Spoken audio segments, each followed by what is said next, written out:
नमस्कार बंधुरा शुभ श्रावण मास जय बाबा भोलेनाथ। आज के श्रावण मासेर प्रथम सोमवार तो आमी आज के बाबार पुजो करब उपोस करेছি।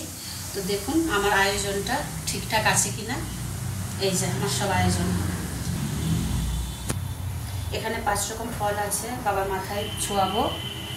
আম আছে, সরবতি আছে, আপেল, কাটা ফল, কাঁঠালি কলা, এই যে আকন্ত ফুলের মালা, রুদ্রা ফুল, আর এখানে গোবিন্দভোগের চাল আছে। বাবার মাথায় দিতে হয় নাকি আজকে।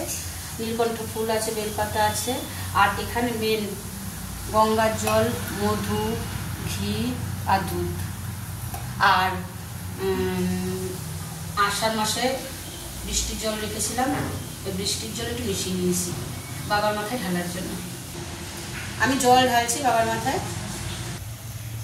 বাবার মাথায় বেলপাতা দিলাম, বন্ধ করে দিলাম।